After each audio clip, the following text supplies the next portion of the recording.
तर मित्रांनो, आज 23 डिसेंबर 2020 बुधवार आणि आज आपण करंट अफेअर्स घेत आहोत. तर सर्वात प्रथम करंट अफेअर्स आहे की पंतप्रधान मोदी यांना लिजन ऑफ मेरिट पुरस्कार प्रदान. तर हा लिजन ऑफ मेरिट पुरस्कार जो आहे तो अमेरिका हा देश देत असतो आणि तो पंतप्रधान मोदींना देण्यात आलेला आहे. तर मोदींना याआधी खूप पुरस्कार मिळाले आहे. Order of Al Saudi Arabia 2016मध्ये, state order of Ghazi Amir Abdullah Khan पुरस्कार 2016मध्ये. तर आता जो नुकताच त्यांना पुरस्कार मिळालेला आहे त्या पुरस्काराचं नाव आहे लिजन ऑफ मेरिट. आता हे नाव आपण लक्षात ठेवावे, कारण का हा प्रश्नसुद्धा येऊ शकतो की आपल्या भारताच्या पंतप्रधानांना नुकताच कोणता पुरस्कार मिळालेला आहे. तर त्याचा ऑप्शन आहे लिजन ऑफ मेरिट. तर याची प्रथम मेन करंट अफेअर्स आहे, हे तुम्ही नोट डाऊन करून ठेवा. आणि सेकंड करंट अफेअर्स म्हणजे राज्यातील प्रथम शासकीय IVF केंद्र हे नागपूर येथे सुरू होत आहे. तर IVF म्हणजे इन विट्रो फर्टिलिटी. तर हे केंद्र जे आहे तर हे महाराष्ट्रातील प्रथम IVF केंद्र, गव्हर्मेंट IVF केंद्र नागपूर येथे चालू होत आहे. आणि हे आजची सेकंड करंट अफेअर्स होती. आणि आपल्या महाराष्ट्र राज्यात खूप सारी गुंतवणूक करण्यात आलेली आहे.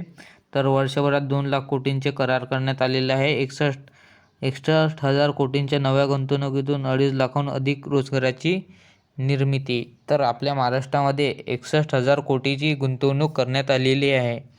तर त्याच्यामधून 2.5 लाखाहून अधिक रोजगार निर्मिती होणार असे सांगण्यात आलेले आहे. आणि आजची तिसरी करंट अफेअर्स आहे तर ते सॅलरीच्या बाबतीत आहे, कारण की आता तुमची सॅलरी जी आहे ते कमी होऊ शकते, कारण की जे नवीन वेतन नियम जे लागू आहे. तर नवीन वेतन नियम हे वेतन संहिता विधेयक, जे नवीन सॅलरीचा जो नियम आहे तर तो वेतन संहिता विधेयक 2019च्या ह्याच्यात मंजूर करण्यात आला होता. आणि त्याची अंमलबजावणी आता 1 एप्रिल 2021 पासून करण्यात येत आहे. म्हणजे ह्या विधेयकात आहे काय, तर याच्यामध्ये तुमच्या वेतनची कटौती होणार आहे. तर याच्यामध्ये जे कायदे होते, जो 1948चा कायदा होता किमान वेतन कायदा, 1936चा कायदा वेतन वाटप कायदा आणि 1965 बोनस वाटप व समान मोबदला कायदा.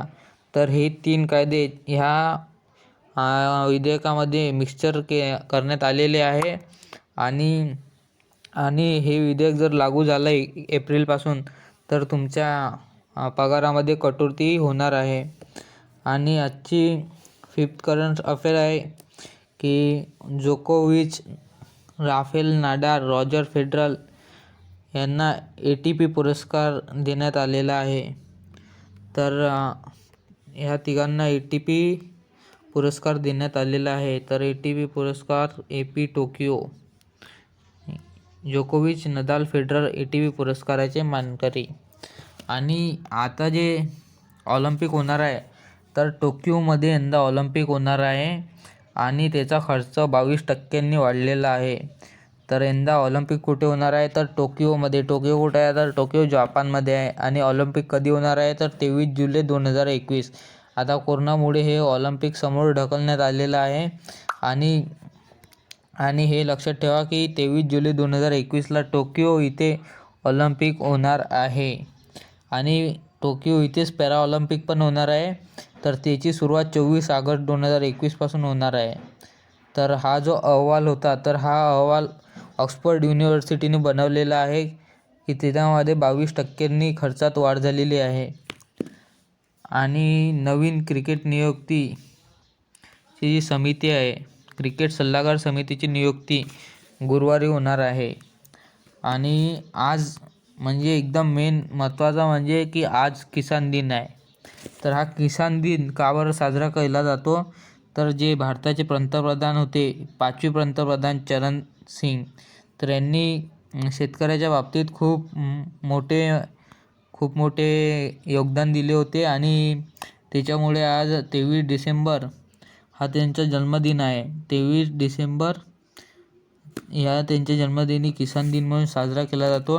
तर खाली लिहिलेलं आहे की अमेरिकेमध्ये 12 ऑक्टोबरला साजरा केला जातो, कॅनडामध्ये 19 फेब्रुवारीला आणि घानामध्ये फर्स्ट सॅटर्डे ऑफ डिसेंबर.